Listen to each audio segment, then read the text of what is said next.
Good evening, everyone. How are you? Good evening, sir. Good evening. अभी class में 16 participants. Last class में मैंने कोई होमवर्क दिया था क्या? Sir, in chapter 1. In chapter 1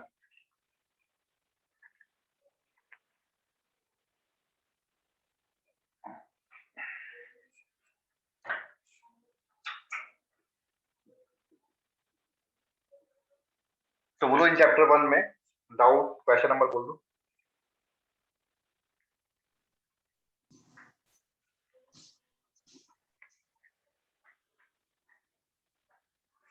कोई डाउट किसी को इन चैप्टर 1 एक्सरसाइज में?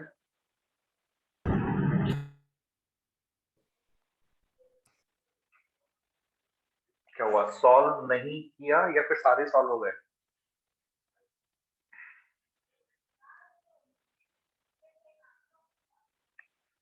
ऐसा लग रहा है होमवर्क नहीं किया। क्यों नहीं किया भाई?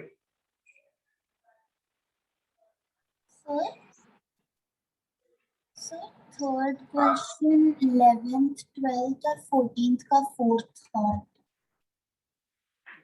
14 का fourth part. Any other doubt? 15 second, 1 question number 15 second part.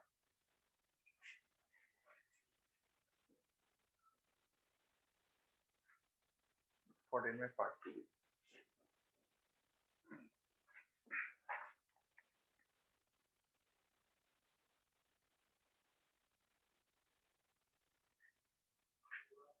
Question number 3.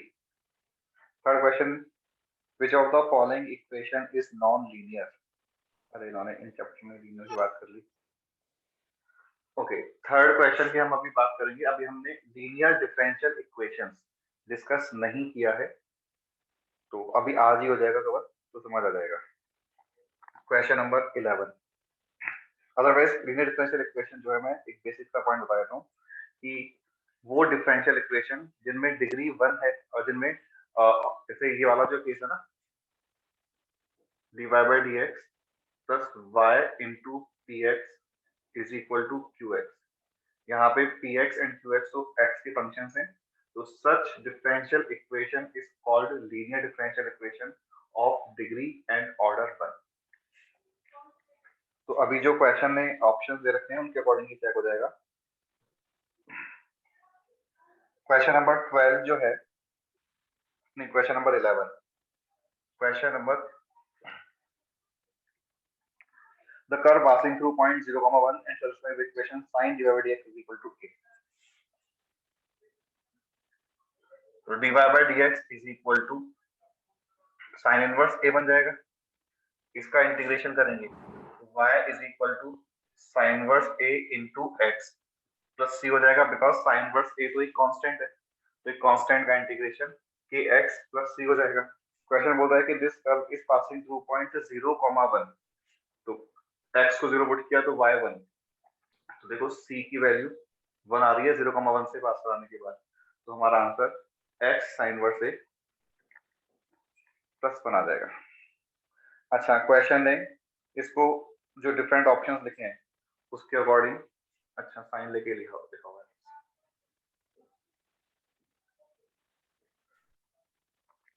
देखो ये बन रहा है। Question number 12, equation of curve passing through point 1, 0 will satisfy the differential equation 1 plus y square into dx minus xy dy।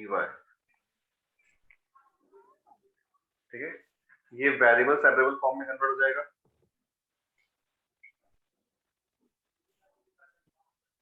x को separate किया और y को इस तरह,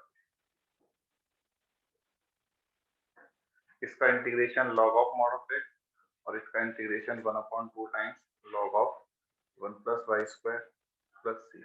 इस 2 को भी यहाँ ले गए, तो this becomes ln of 1 plus y square upon x square is equal to some constant, that means 1 plus y square upon x square is equal to some other constant antilog लेने के बाद. Now this curve is passing through point 1, 0. 1, 0 से पास कराया तो constant की value 1 आ रही है. The curve becomes 1 plus y square is equal to x square और x square minus y square equals to 1. Integration किया फिर इस 2 से मल्टीप्लाई किया तो ये 2 times ln of mod of x हो गया जिसको हमने ln ऑफ x स्क्वायर लिख लिया. ln ऑफ x स्क्वायर और इस टर्म को भी यहाँ लिया है या फिर इस टर्म को उधर ले गए तो लॉग की प्रॉपर्टी से ये log of x minus y is equal to log of x upon y बन जाएगा. फिर एंटीलॉग ले लिया. Question number 14 second part.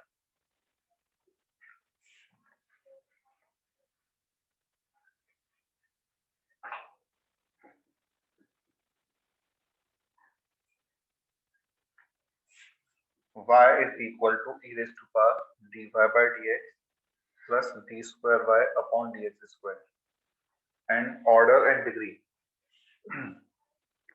हमने इस इक्वेशन का एंटीलॉग लिया नहीं इस इक्वेशन का लॉग लिया तो ln y is equal to dy by dx plus d square y upon dx square. तो डायरेक्टली ऑर्डर और डिग्री मिल जाएंगे.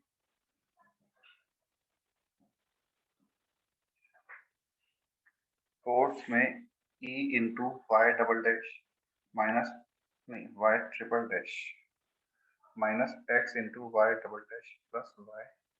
तो इसमें भी क्या डाउट है. ये तो ऑलरेडी वाई डबल डैश या ट्रिपल डैश का मतलब second order derivative third order derivative.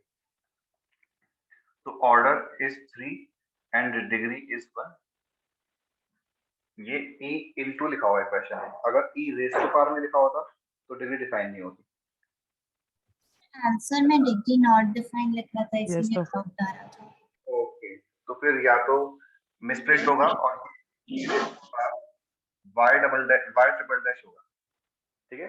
e raise to power में अगर वाई ट्रिपल डैश है then degree is not defined. But अगर e raise to power e के मल्टीप्लिकेशन में y triple dash है तो फिर डिग्री डिफाइन हो जाएगी.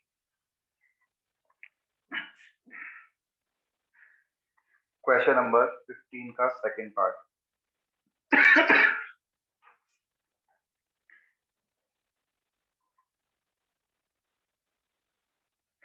इसमें भी मिसप्रिंट है बिकॉज 15 के सेकंड पार्ट में लेफ्ट साइड में तो y और x का यूज कर रखा है.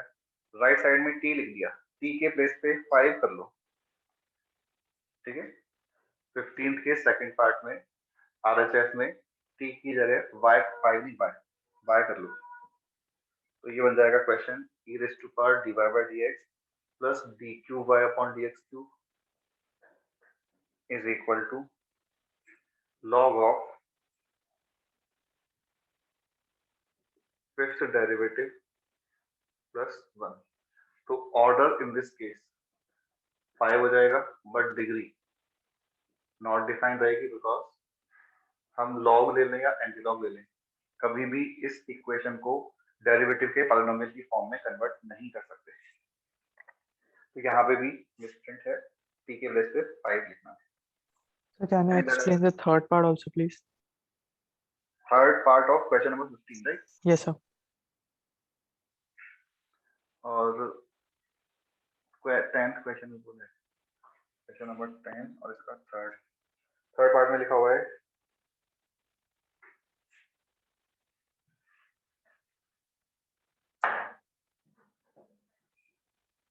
dy by dx whole raised to power half plus y whole square is equal to d square y upon dx square.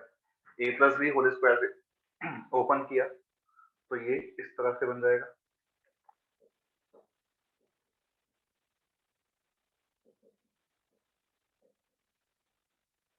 इन दोनों टर्म्स को इधर ट्रांसफर किया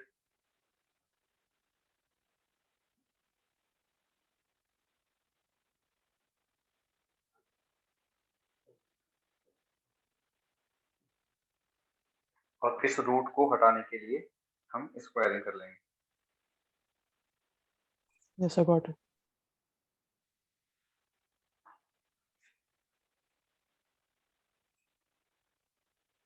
क्वेश्चन नंबर 10 में बोला है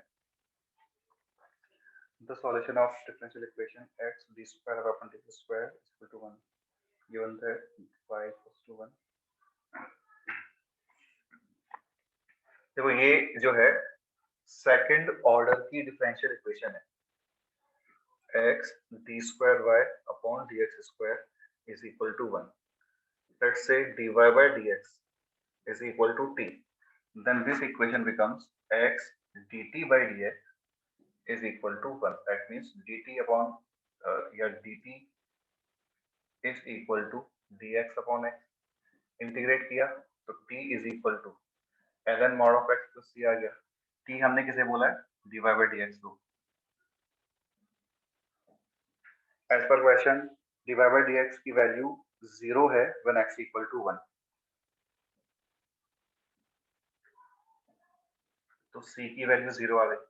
That means dy by dx is equal to ln mod of x आ गया. अब हम वापस से इंटीग्रेट कर लेंगे तो dy is equal to ln mod of x का इंटीग्रेशन.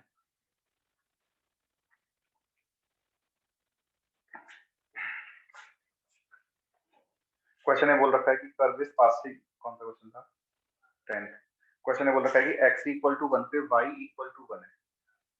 ओके, तो जो यहां से कांस्टेंट आएगा y is equal to x ln x minus 1 प्लस c. इस वाले c की वैल्यू इस कर्व को 1,1 पॉइंट से पास कराने के बाद मिल जाएगी. ठीक है, और कोई डाउट किसी को?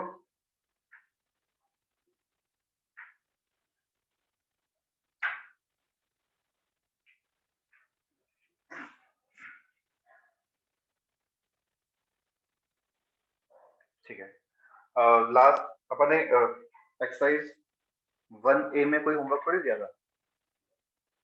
नहीं सर. ठीक है, लास्ट क्लास में जो डिफरेंशियल इक्वेशन में हमने डिस्कस किया लास्ट क्लास तक, उसमें कोई पॉइंट किसको डिस्कस करना है? हमने क्या बोला आपने अभी? लास्ट क्लास तक जो भी अपन ने पढ़ा है इस चैप्टर में, तो कोई भी डाउट है कोई भी क्वेश्चन में, थ्योरी में? यस सर, सबसे लास्ट में जो आपने एग्जांपल बताया था उसमें एक मेरे को एक स्टेप में डाउट. बताओ सो एग्जांपल क्या x था? dt by dx equal to 2 plus t minus t cube और whole divided by 1 plus t. Yes sir, इसमें इसके बाद अपने क्या क्या मतलब इसके बाद इंटीग्रल हो गया, फिर integral 1 plus t divided by 2 minus t cube, मतलब वो स्टेप कैसा आया? ये मतलब यहाँ पे जो मैंने लिखा है वही था क्या? ये मैंने सही लिखा है? t plus t minus t है शायद से. मतलब ये 2/1 plus t only, राइट? नहीं sir, 2 plus t minus cube t cube.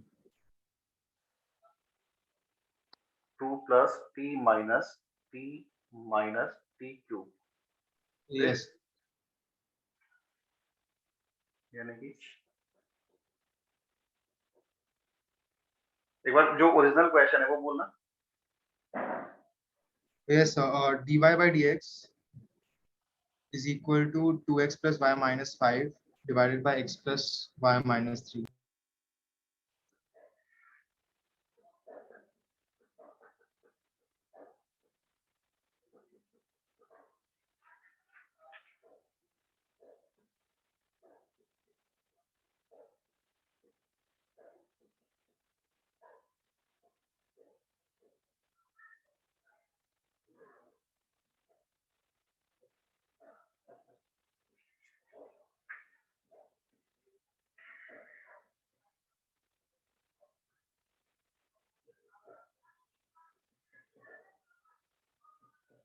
t cube नहीं है, t स्क्वायर आ रहा है.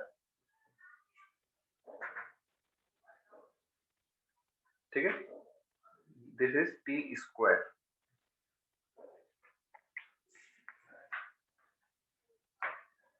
So this becomes 1 plus t upon 2 minus t square dt is equal to dx upon x. एक बार ये यहाँ तक देख लो और अब बताओ यहाँ तक जो मैंने बोर्ड पे लिखा है कोई भी स्टेप पूछना है या इसके बाद अभी डाउट है कि इसके बाद कैसे सॉल्व किया, तो बताओ क्या डाउट है। सी इंटीग्रल कैसा आया? मतलब अभी तक जो बोर्ड पे लिखा है वहां तक क्लियर है फिर या नहीं? Yes yes. ठीक है, इसके बाद इसका इंटीग्रेशन करने के लिए ये जो लिखा हुआ है इसको सेपरेट किया, इसको सेपरेट किया, इसका इंटीग्रेशन तो डायरेक्टली फॉर्म जैसे हो जाएगा integration of dx upon x square minus a square is equal to 1 upon 2a log of mod of x minus a upon x plus a। तो ये बन जाएगा 1 upon 2a log of mod of yes sir, got it. इसका integration करने के लिए denominator का derivative -2t है तो हमने -2t से डिवाइड और मल्टीप्लाई कर लिया। Yes sir. सर मेरे को एक्चुअली वो d capital x by capital x लगा तो इसलिए कंफ्यूज हो गया। उसका इंटीग्रेशन तो अपन ने यहाँ साइड में कर दिया। ठीक है, यस सर, गॉट आपको कोई डाउट किसी को?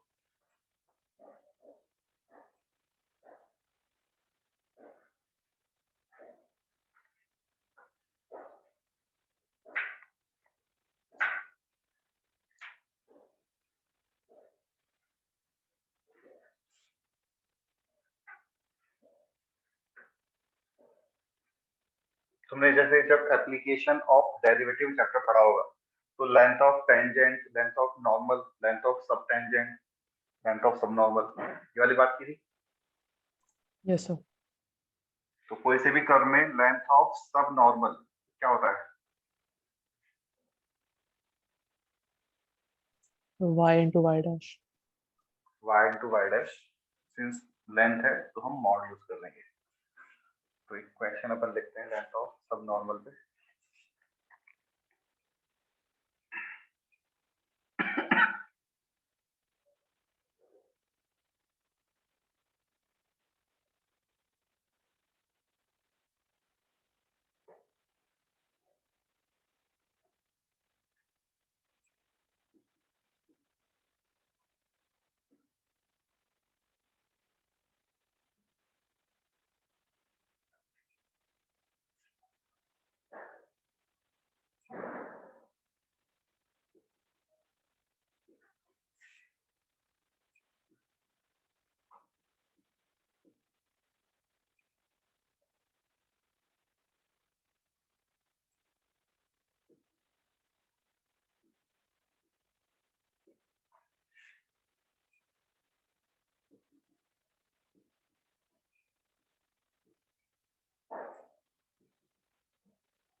सबसे लास्ट में ब्रैकेट में लिखा है बट नॉट ऑलवेज जीरो, का मतलब fx is equal to zero इस कर्व का आंसर नहीं है, तो इसके अलावा जो आंसर आता है वो बताना है।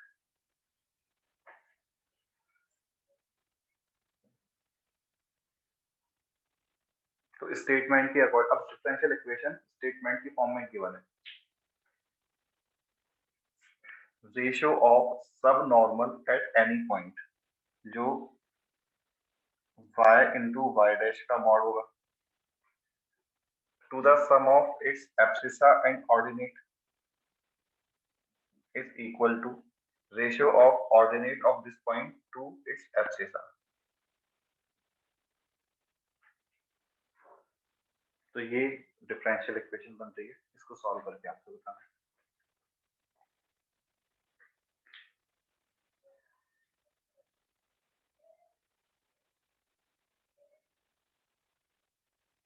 तो y से y कैंसिल किया और मॉड के वजह से प्लस माइनस साइन आ जाएगा।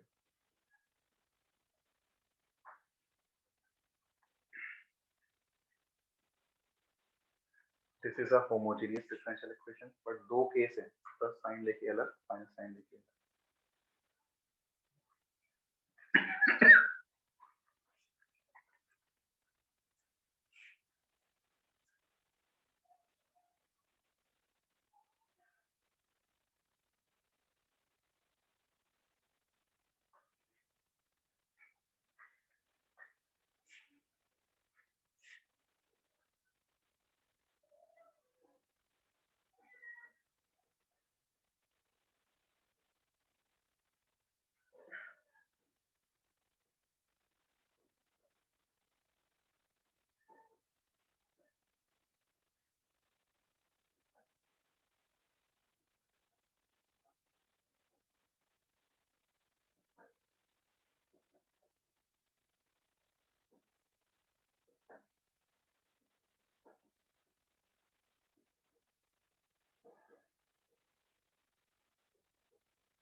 तो जो मैंने प्लस साइन लेके पूरा केस सॉल्व किया है, देखना कैलकुलेशन आई बिलीव समझ आ गई होगी।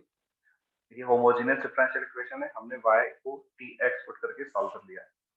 अब तुम लोग मुझे ये बताओ, नोट अब चलो बाद में कर लेना, कि जो सेकंड वाला केस है dy by dx is equal to minus times x plus y upon x, होने को तो ये भी होमोजेनियस डिफरेंशियल इक्वेशन है और एग्जैक्टली सेम मेथड से सॉल्व हो जाएगा।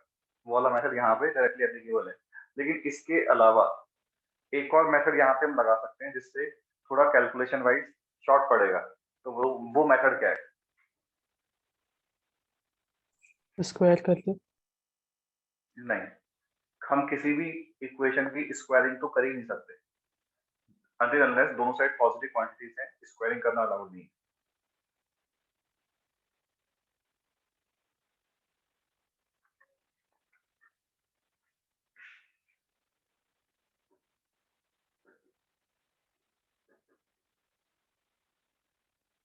अभी कुछ समझ आया कि ऐसा लिखने मतलब कौन सा मेथड लग सकता है?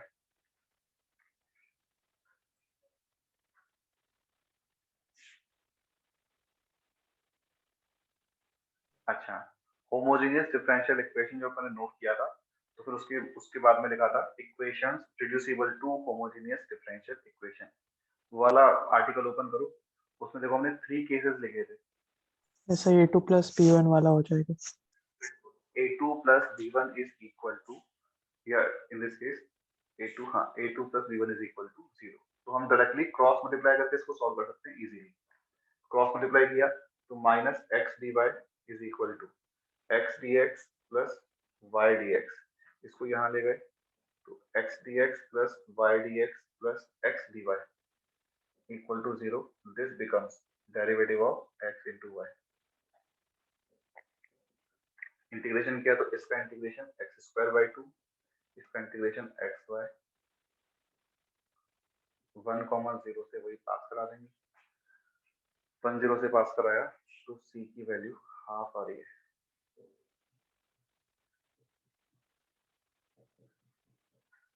तो ये कर्व का आंसर आ जाएगा। तो ये होमोजेनियस डिफरेंशियल इक्वेशन सॉल्व हो जाता, बट हमने इस मेथड से सॉल्व कर लिया।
सो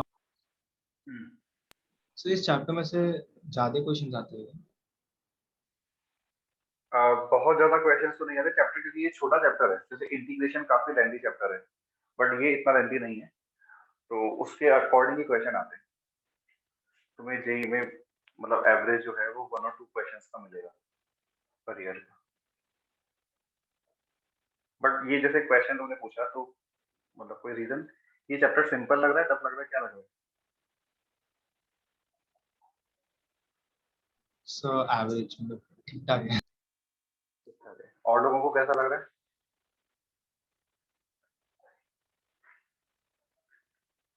देखो जब भी कोई भी चीज में अगर मतलब कोई भी चीज टफ अपन को कब लगती है, जब वो चीज समझ नहीं आती है। तो इसलिए अपना एम यही होना चाहिए कि हमारे डाउट्स बिल्कुल भी ना बचे। तो कभी भी कोई भी डाउट आता है हैंड टू हैंड डिस्कस करो, और होमवर्क करोगे तभी जाके वो चैप्टर प्रॉपरली समझ आता है। बिना होमवर्क के चैप्टर समझ नहीं आता, पर्टिकुलरली मैथ्स में तो ये पक्की बात है।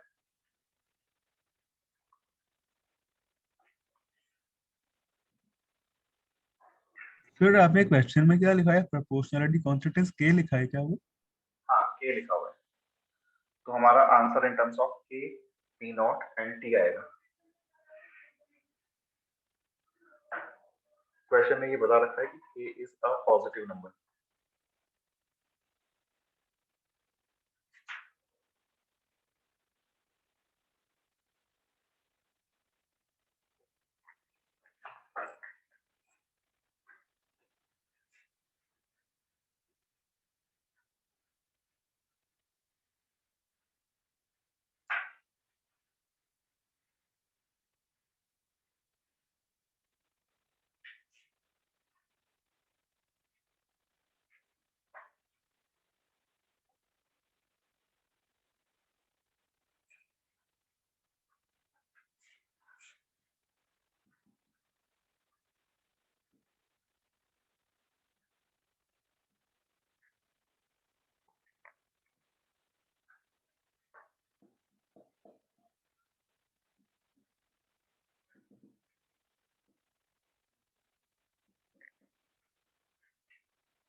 तो हमने एक तो डायरेक्टली जो क्वेश्चन में स्टेटमेंट बोला था वो कंडीशन यूज किया कि dp by dt is proportional to p and proportionality constant को k यूज करके जो डिफरेंशियल इक्वेशन बनी सिंपल सी डायरेक्टली वेरिएबल सेपरेबल फॉर्म में इंटीग्रेट कर लिया। अब c की वैल्यू फाइंड करने के लिए हम ये वाला जो स्टेटमेंट है ये यूज कर लेंगे given at t equals to 0 p is equal to p nought. तो यहाँ पुट किया तो ln of p nought is equal to 0 plus c। तो c की value ln of p nought आ गई।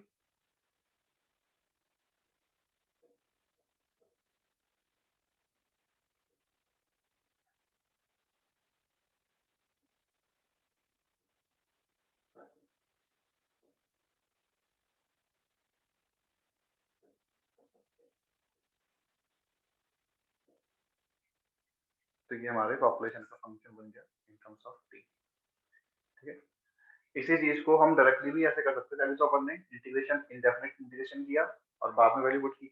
अगर हम इसके बाद डायरेक्टली ये स्टेप लिखने के बाद हम लिमिट्स भी लगा दें तो भी एक ही बात है कि हमने यहाँ तक तो लिखा है। क्वेश्चन में बता रखा है कि at t equal to 0 population is equal to p not. At t equal to t population को हमने स्मॉल पी ले रखा है। तो हम डेफिनेट इंटीग्रेशन सॉल्व करके लिमिट्स लगाएंगे तो भी हमें ये वाला आंसर मिल जाएगा।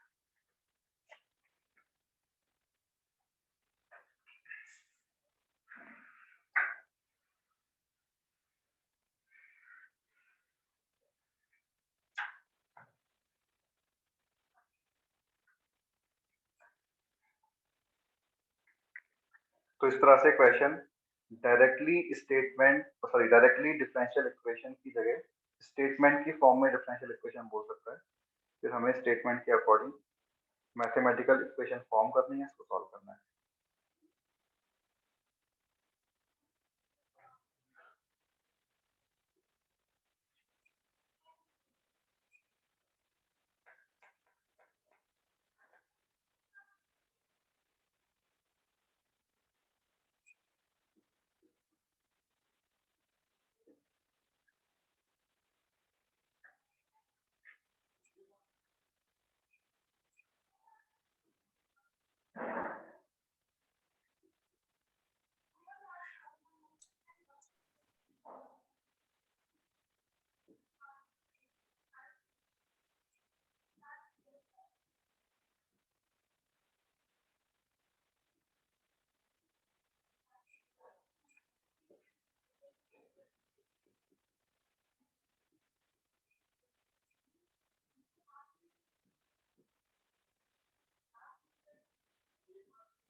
अपन ने मान लिया कि टाइम टी पे जो लिक्विड की हाइट है वो h है और जो कोन में रेडियस बन रहा है उसका वो r है।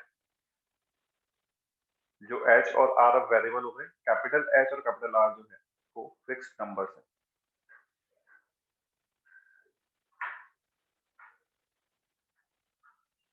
किसी ने आंसर फाइंड किया तो बताओ, अभी किसी ने कुछ बोला था?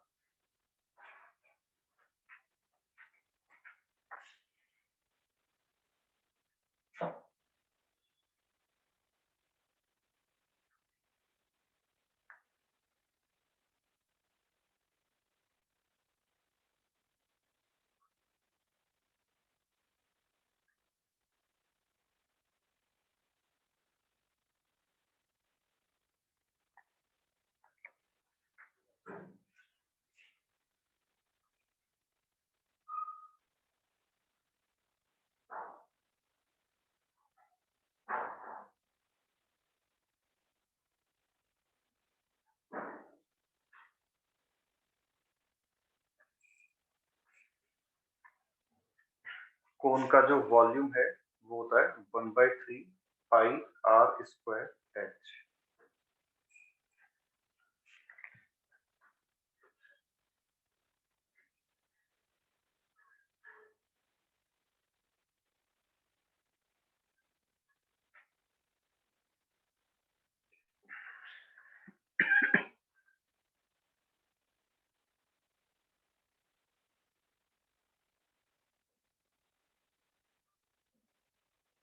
अगर किसी ने डिफरेंशियल इक्वेशन जो स्टेटमेंट के अकॉर्डिंग फॉर्म की है तो बताना क्या फॉर्म की है।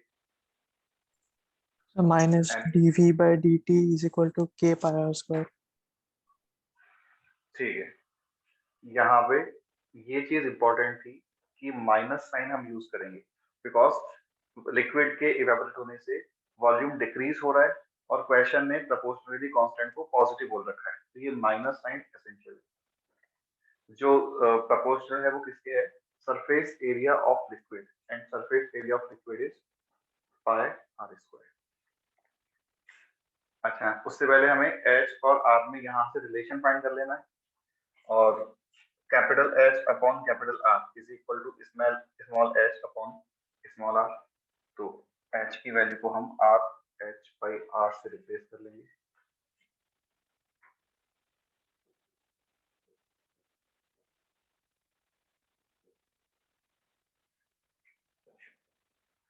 इसको डिफरेंशिएट किया,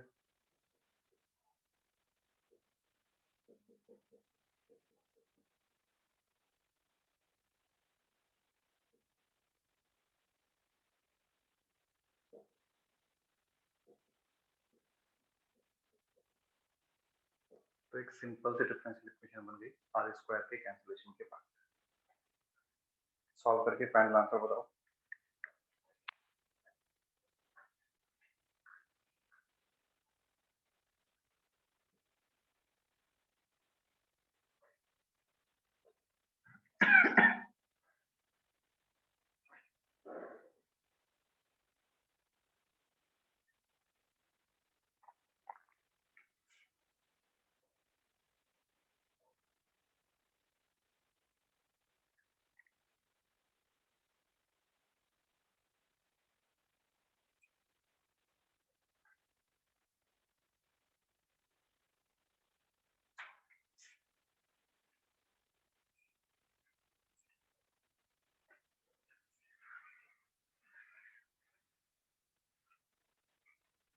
तो हमने कहा था कि या तो इंटीग्रेशन में यहाँ पे की लिमिट्स लगा लो, डेफिनेट इंटीग्रेशन कर लो, या फिर लास्ट में लगाना। अगर अपन को यहाँ पे लिमिट्स लगानी है तो t इक्वल टू 0 पे r जो है उसे क्वेश्चन में कैपिटल R बोल रखा है, और हमें वो वाला टाइम फाइंड करना है, कैपिटल T फाइंड करना है जब लिक्विड कंप्लीटली इवोपोरेट हो जाए, यानी कि रेडियस 0 हो जाए। तो यहाँ पे अपर लिमिट 0 आ जाएगा। इंटीग्रेट किया तो capital H upon R 0 minus R limit put करने के बाद this is equal to minus k t minus 0। तो t की वैल्यू माइनस एच अपॉन के आ रही है, एच अपॉन के नेगेटिव कैसे आ रही है, नहीं प्लस ही आ रहा है, ये माइनस आ रहा है, टी की वैल्यू प्लस एच अपॉन के आ रही है।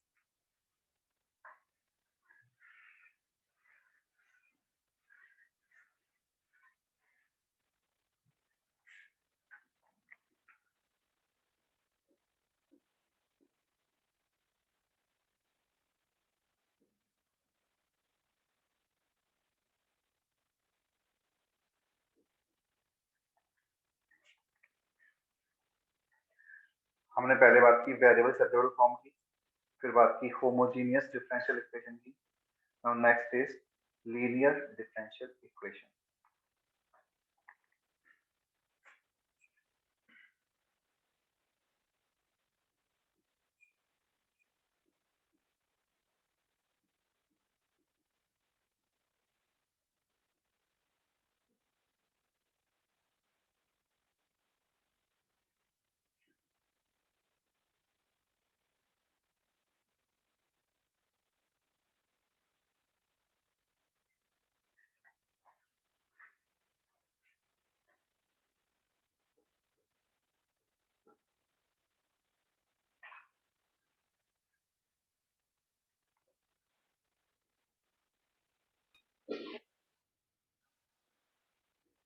सर इसके पिछले वाले क्वेश्चन पे वो लिखा था ना कि इट इज कम्प्लीटली फिल्ड, तो हम लोग पूरे बेस तक नहीं मानेंगे इसको, मतलब नहीं, ये जो हमने डायग्राम बनाया है ये तो किसी टाइम टी पे बनाया है, अच्छा अच्छा, इनिशियल टी इक्वल टू 0 पे तो हमने कैपिटल आर लिया हुआ रेडियस। Okay sir.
तो एक बार बोर्ड पर देखना कि किसी भी डिफरेंशियल इक्वेशन का को लीनियर डिफरेंशियल इक्वेशन किस कंडीशन में बोलते हैं, कि वो इस फॉर्म में लिखा हो। अब इस फॉर्म की इंपॉर्टेंट चीज क्या है कि यहाँ पे हमने सिंस y का derivative with respect to x लिखा हुआ है, तो इसका मतलब हो गया कि y जो है वो डिपेंडेंट और x जो है वो इंडिपेंडेंट वेरिएबल है। ठीक है, तो हम डिपेंडेंट वेरिएबल का इंडिपेंडेंट वेरिएबल के रिस्पेक्ट में डेरिवेटिव लिखते हैं।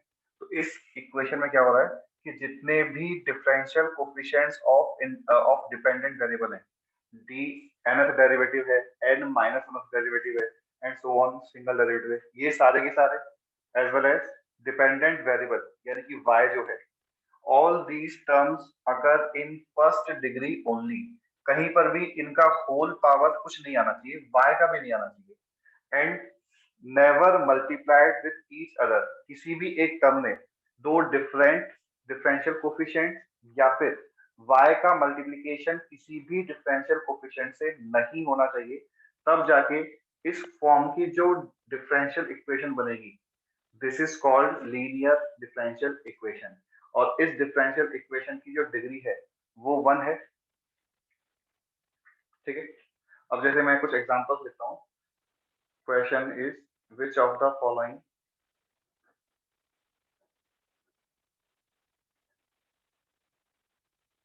Are linear differential equations, one or more then one correct.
एक बार ये सारे ऑप्शंस को लिख लो और फिर जो भी तुम्हें ठीक लग रहा है वो अपने ऑप्शंस, जो करेक्ट ऑप्शन तुम्हें लग रहे हैं वो अपने नोटबुक में लिखो, फिर अपन डिस्कस करेंगे।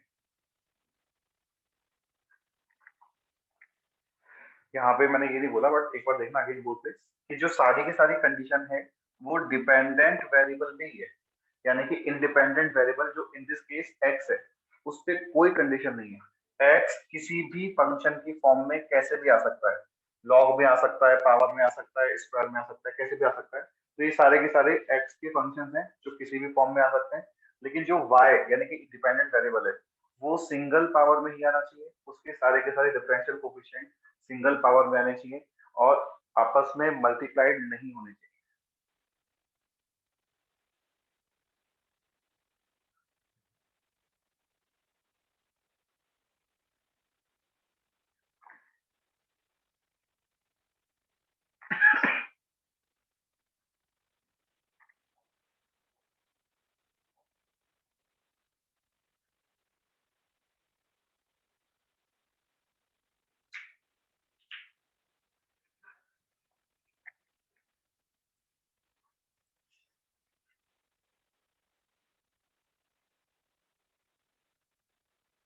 ओके, मैंने आदित्य अभी जस्ट देखे हैं सर, डिफरेंशियल इक्वेशन कैसे आया थर्ड लाइन में, आर क्यूब होगा ना।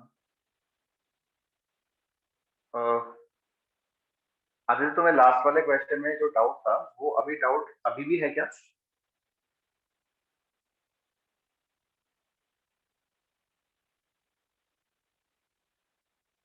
क्या क्लियर हो गया?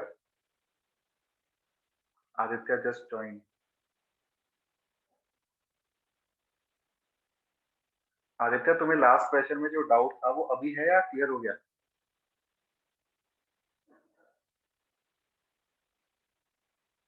है।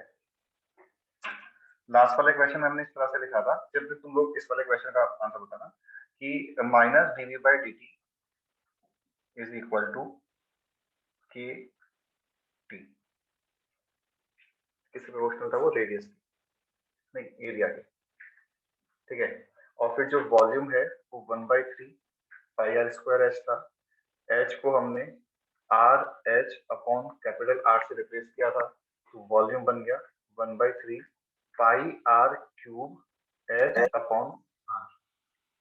अब इसका डिफरेंशिएशन लिखना है, और इसमें इसका डिफरेंशिएशन हमने जो लिखा है उसमें एच और आर तो कांस्टेंट है, तो जब इसको डिफरेंशिएट करोगे तो d v is equal to pi are square d r by d t, और ये जो एच और आर है ये तो कांस्टेंट है, तो बस यहाँ पे पुट किया तो minus h upon r pi are square d r d v by d t is equal to right side में k into pi are square लिखा हुआ है, तो पाई आर स्क्वायर से पाई आर स्क्वायर कैंसिल हो गया। तो देखना अभी क्लियर है क्या? तो क्यूब नहीं आएगा, स्क्वायर ही आएगा डिफरेंशिएट करने के बाद।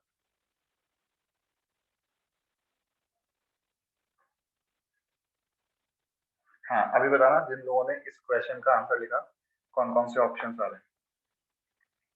A option, first option answer में आएगा या नहीं आएगा? ये ऑप्शन करेक्ट है कि नहीं?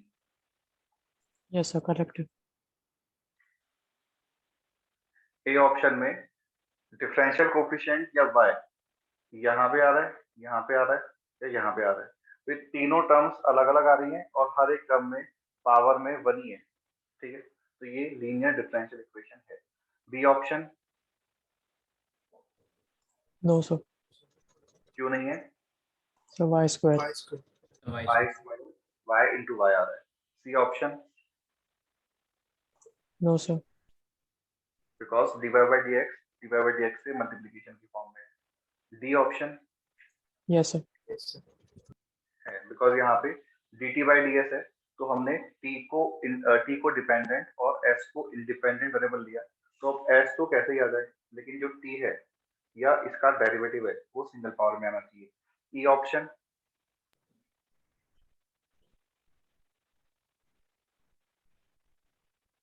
ई ऑप्शन जो लिखा हुआ है, इस डिफरेंशियल इक्वेशन को हम dx upon dy is equal to y plus x ln y इस तरह से लिख सकते हैं।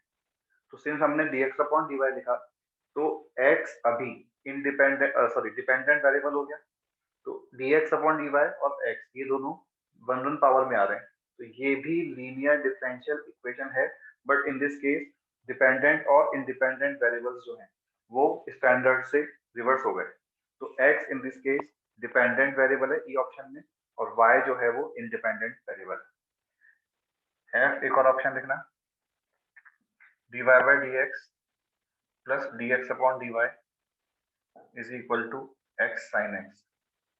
लीनियर डिफरेंशियल इक्वेशन है या नहीं है? नहीं है सर।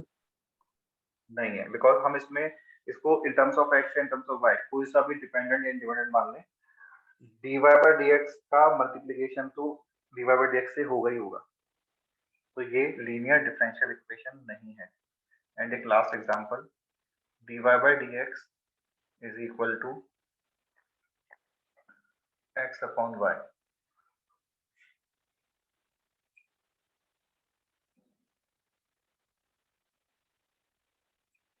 लास्ट बताओ G option linear differential equation है या नहीं है?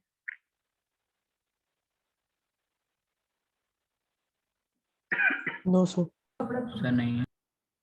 नहीं है बिकॉज y क्रॉस मल्टीप्लाई करेंगे तो y dy बाई dx के मल्टीप्लिकेशन में आ जाएगा, y को यहाँ पे नहीं छोड़ सकते बिकॉज y की पावर 1 होनी चाहिए, जबकि यहाँ पे y की पावर -1 होनी चाहिए। तो ये है लीनियर डिफरेंशियल इक्वेशन को आइडेंटिफाई करने का मेथड। अब अपने सिलेबस में क्या है, अपने सिलेबस में ओनली फर्स्ट ऑर्डर की डिफरेंशियल इक्वेशन ही है, तो लीनियर डिफरेंशियल इक्वेशन भी अगर अपन, अच्छा एक और चीज जो मैंने अभी बोला नहीं लेकिन नोट करवा दिया था कि लीनियर डिफरेंशियल इक्वेशन की डिग्री ऑलवेज 1 होगी, ऑर्डर तो यहाँ से डिसाइड हो जाएगा बट डिग्री जो है वो ऑलवेज 1 ही होगी, फिक्स है। अगर हम फर्स्ट ऑर्डर की लीनियर डिफरेंशियल इक्वेशन की बात करें तो फर्स्ट ऑर्डर की लीनियर डिफरेंशियल इक्वेशन इस तरह की बन जाएगी, this is a linear differential equation of first order. और इस लीनियर डिफरेंशियल इक्वेशन को अगर हम ये वाला जो फंक्शन है इस फंक्शन से ओवरऑल डिवाइड कर दें तो ये कुछ ऐसा दिखेगा।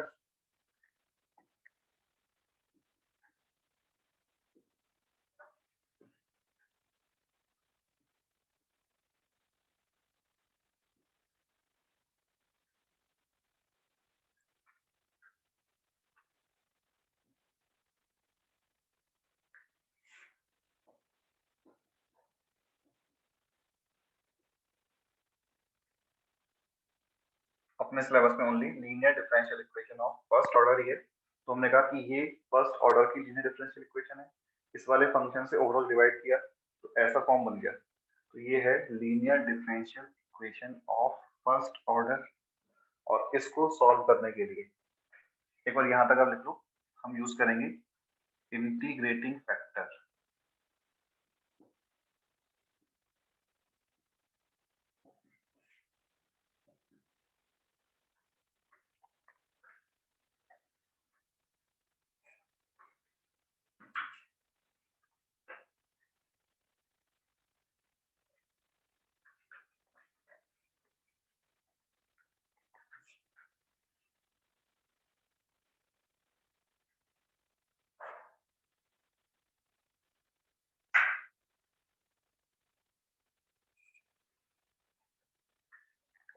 अब ये इंटीग्रेटिंग फैक्टर क्या है और इसका यूज क्या है, अब एक बार बोर्ड पर देखना, फिर आगे नोट कर लेना कि हम जो भी इक्वेशन गिवन होगी, अगर वो लीनियर डिफरेंशियल इक्वेशन है तो पहले उसको इस वाली फॉर्म में कन्वर्ट कर लेंगे।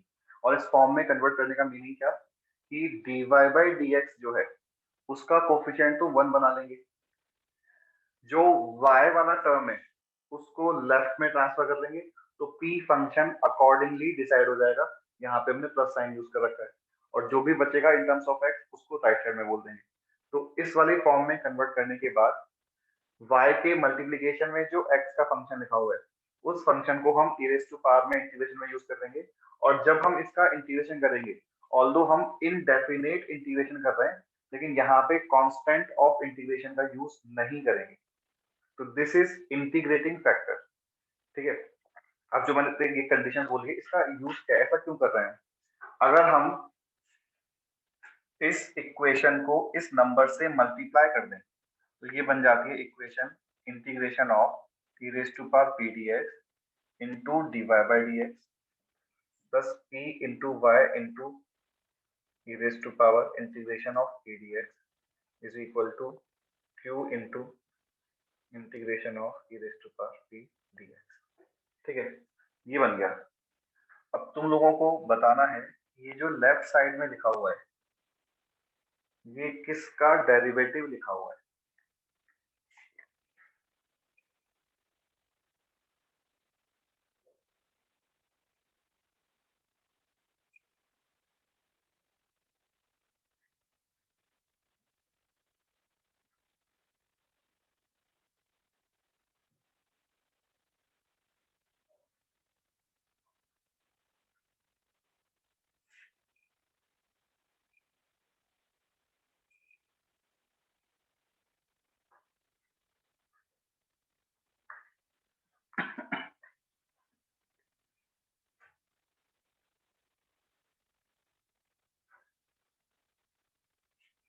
किसी को समझ आएगा? So y into integral p dx. y into integrate e raise to power. हाँ yes sir. जब हम f इंटू जी को डिफरेंशिएट करते हैं तो f डैश जी प्लस जी डैश f आता है।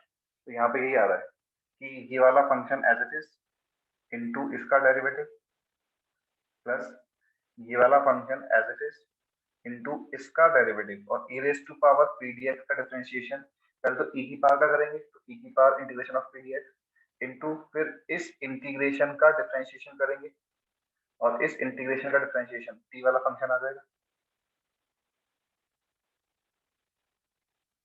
तो नेक्स्ट स्टेप में ये बन गया,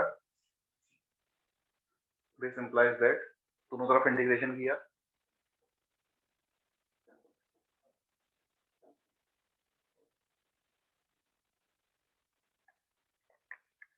तो इसका इंटीग्रेशन तो यही हो जाएगा, और इसका इंटीग्रेशन जो भी फंक्शन बनेगा उसके अकॉर्डिंग सॉल्व करके प्लस सी अब लगा देंगे और हमारा आंसर आ जाएगा।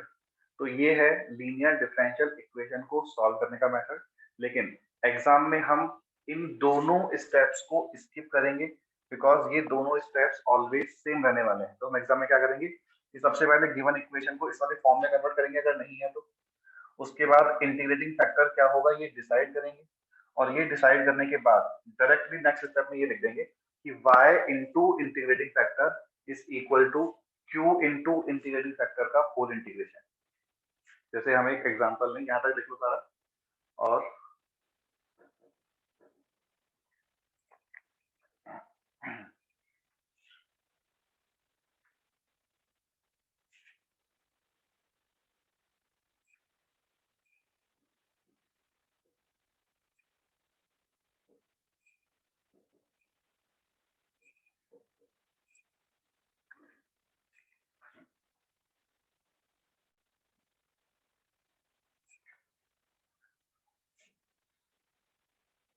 अच्छा, एक एक पॉइंट और देखना कि ये जो मैंने क्वेश्चन लिखा है, जो हमने इससे पहले मेथड्स डिस्कस किए हैं, उन मेथड से सॉल्व नहीं होता।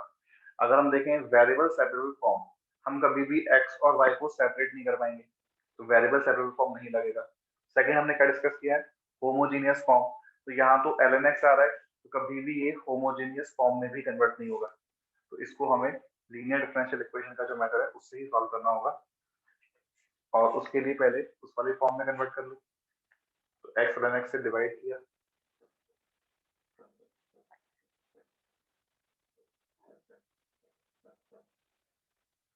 फिर इंटीग्रेटिंग फैक्टर डिसाइड करेंगे। तो बताना इंटीग्रेटिंग फैक्टर क्या आ रहा है।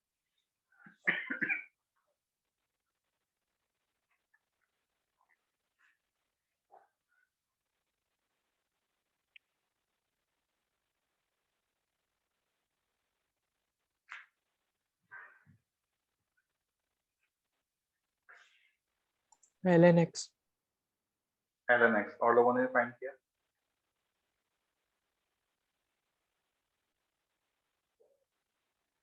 इंटीग्रेटिंग फैक्टर के लिए y के मल्टीप्लिकेशन में क्या फंक्शन आ रहा है, 1/x ln x, तो e raise to power 1/x ln x dx। इस इंटीग्रेशन को सॉल्व करने के लिए ln x को t ले लिया, तो 1/x dx dt हो गया, तो dt/t का integration ln t, that means this becomes ln of x। और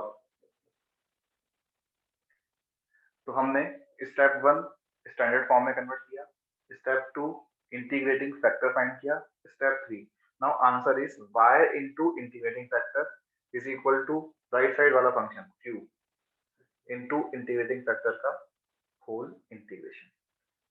ठीक है, तो y into ln x is equal to ln x को t लिया तो 1/x dx dt, तो t का इंटीग्रेशन t²/2।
सबसे पहले dx से डिवाइड किया,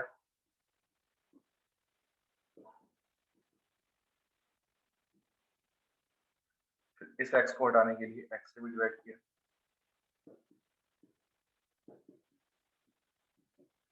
और अब ये लीनियर डिफरेंशियल इक्वेशन बन गया।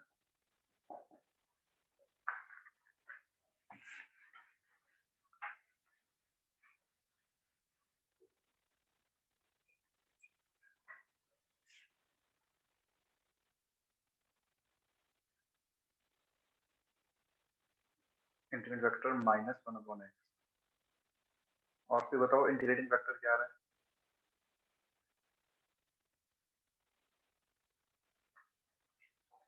in this case integrating factor.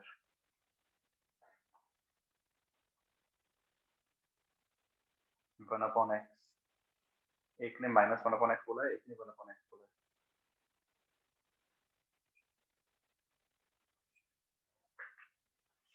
Sir minus one upon x होगा ना.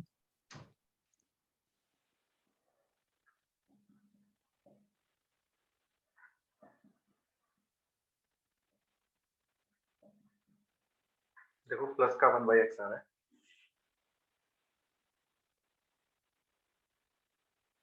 ठीक है, माइनस का यूज तो इंटीग्रेशन में जब किया था तो लॉग की प्रॉपर्टी में कर लिया. Minus ln x is equal to ln of one by x. Last है कि one upon x into y, मतलब कि y into integrating factor is equal to x cube plus three upon x, cube वाला function into integrating factor का full integration.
तो ये linear differential equation है, but variables को इंटरचेंज करने के बाद.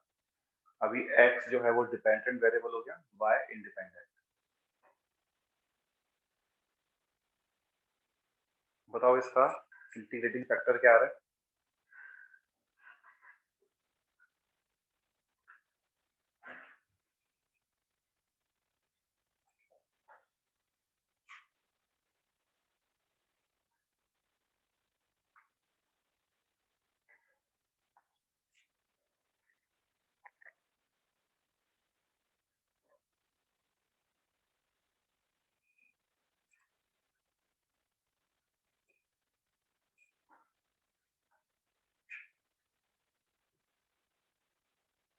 किसने लिखा इंटीग्रेटिंग फैक्टर?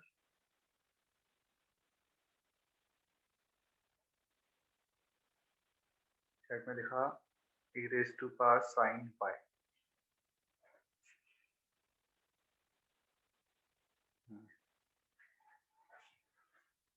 ठीक है, तो यहाँ पे integrating factor is equal to e raised to power में सिंस अभी अपन ने x को डिपेंडेंट वेरिएबल बोला हुआ है, तो minus cos y dy, cos y का integration sin y e raised to power minus sin y आ रहा है.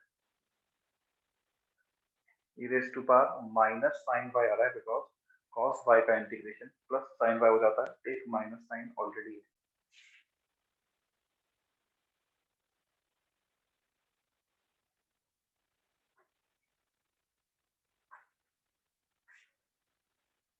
अब x into integrating factor y की जगह x आ गया is equal to q into this. इसका भी इंटीग्रेशन करो, सभी लोग करना, बिकॉज इस वाले इंटीग्रेशन में प्लस माइनस की बहुत मिस्टेक होती है, तो सभी लोग थोड़ा प्रॉपर वे में मिस्टेक ना हो, इसको इंटीग्रेट करके बताओ क्या आ रहा है फाइनल.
नहीं किया गया किसी ने।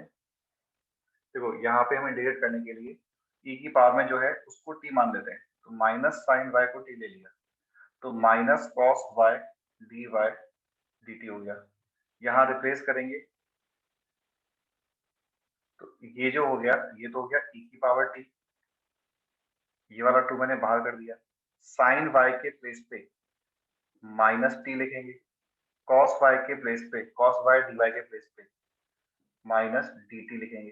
तो ओवरऑल 2 बार नेगेटिव आ गया तो ये प्लस ही बन गया, तो ये e raise to power t into t dt बन गया। e raise to power t into t का इंटीग्रेशन क्या होगा डायरेक्टली बताओ, इंटीग्रेशन ऑफ दिस फंक्शन।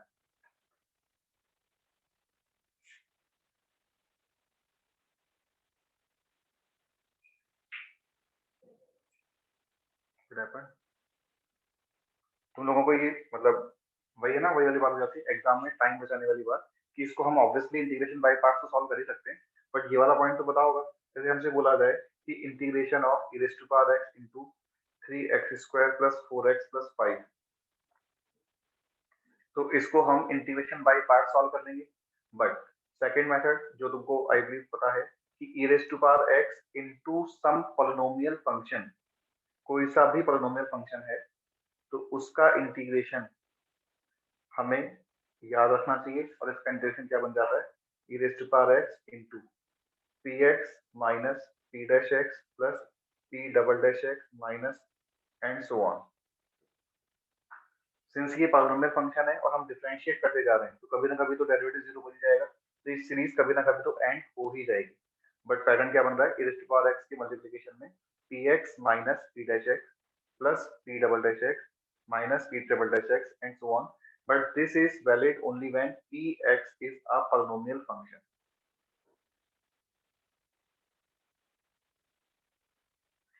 ठीक है, तो इन दिस केस हम इसी पॉइंट को यूज करें तो this becomes e raised to power t into t minus 1 e raised to power t into px minus px का डेरिवेटिव, फिर डबल डेरिवेटिव करेंगे तो वो जीरो हो जाएगा। सिंस t हमने जो बोला है वो sin y को बोला है,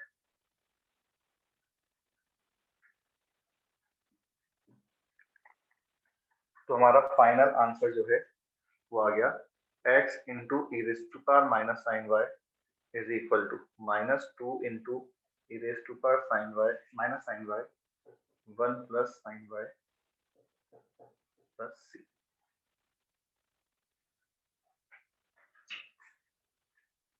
अगर यहाँ पे e की पावर माइनस एक्स या कुछ और है तो फिर ये वाला पॉइंट एप्लीकेबल नहीं है।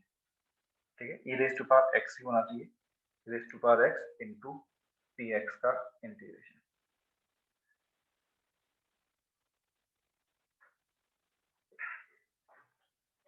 फिर वो आप एक और बार वापस लिख सकते हो क्या, जब आपने लिखा था इंटीग्रल ऑफ e की power x into polynomial.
Next is equation reducible in linear differential equation.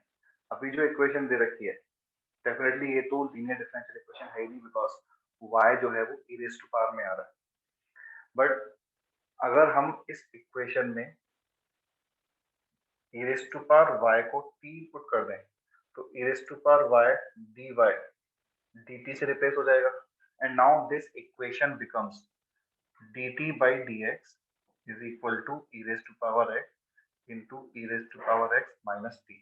तो देखो ये लीनियर डिफरेंशियल इक्वेशन लिखा है जिसमें डिपेंडेंट वेरिएबल t हो गया।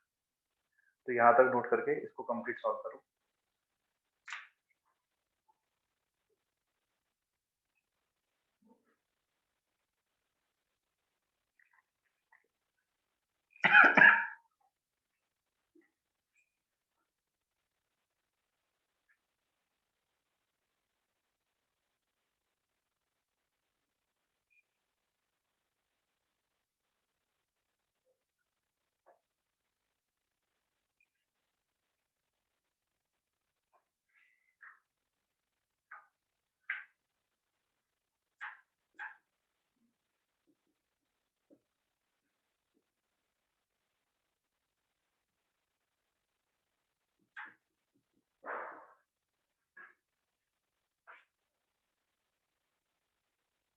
इंटीग्रेटिंग फैक्टर बताओ क्या आ रहा है।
क्या तुम लोगों ने सॉल्व किया इसका?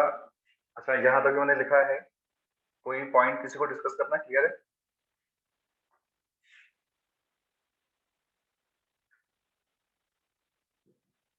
तो इसका integrating factor e raise to power x आ रहा है।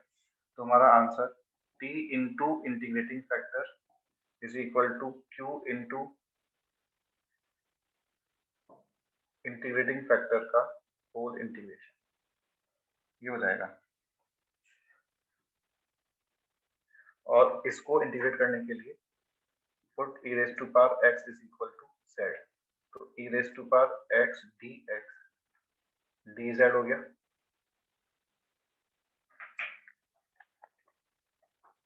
ये तो एज इट इज। यहाँ पे e की पावर x को दोनों को अलग अलग कर लिया, तो एक e की पावर x तो डेरिवेटिव में चला जाएगा, दूसरा जो e की पावर x बचेगा उसको z से रिप्लेस कर देंगे।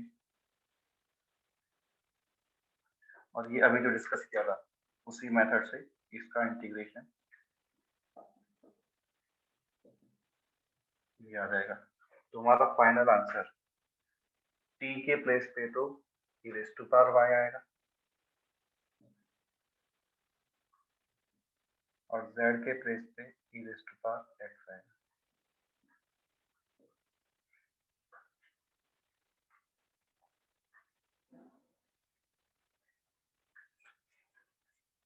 Equations reducible to linear differential equation. तो हमने कुछ सब्स्टिट्यूट किया, सब्स्टिट्यूट करने के बाद ये लीनियर डिफरेंशियल इक्वेशन बन गया। इसमें अगर तुम्हें कैलकुलेशन जो यहाँ पे थोड़ी सी अभी कॉम्प्लिकेटेड सी लग रही है उसको थोड़ा सिंपल कर सकते थे कि अगर यहाँ पे ही जैसे हमने e raise to power y को t माना तो यहीं पे ही e raise to power x को z मानते थे, तो ये इक्वेशन लिखने में और भी सिंपल हो जाती। जो हमने सब्स्टिट्यूशन बाद में किया है वो अगर पहले ही कर लेते तो भी इसको सॉल्व कर सकते। तो चलो आज की क्लास में यहाँ तक रखते हैं। अभी ये इसमें अभी एक केस और बचा हुआ है, ओपन नेक्स्ट क्लास में डिस्कस करेंगे। बट होमवर्क में तुम लोग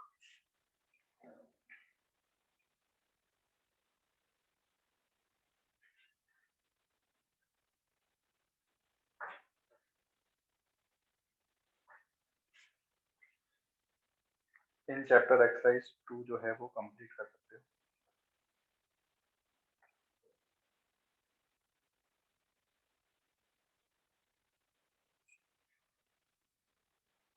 इसमें 2 ही एक्सरसाइज हैं, फर्स्ट एंड सेकंड।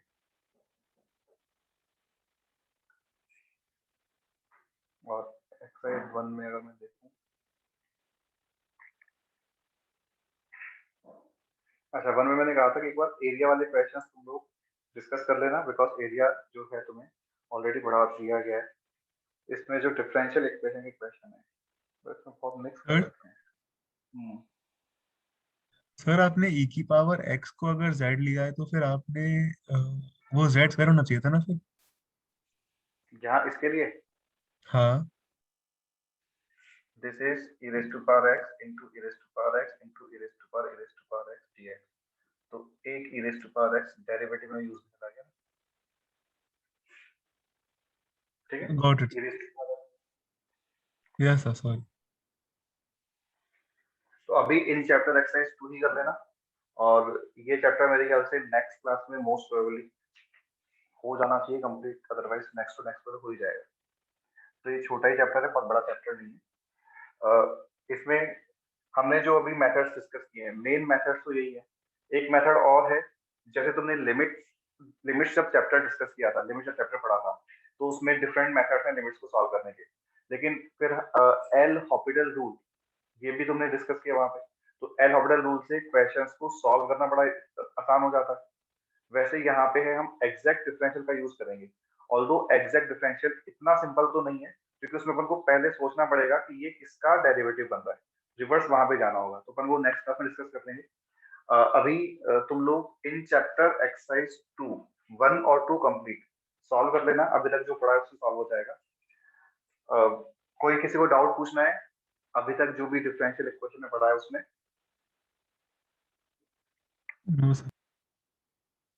चलो ठीक है, फिर नेक्स्ट वीक में अपन कंटिन्यू करेंगे। सभी को happy Diwali. Bye sir thank Diwali you. को भी एंजॉय करना है, लेकिन होमवर्क भी करना है, ठीक है। चलो ओके बाय।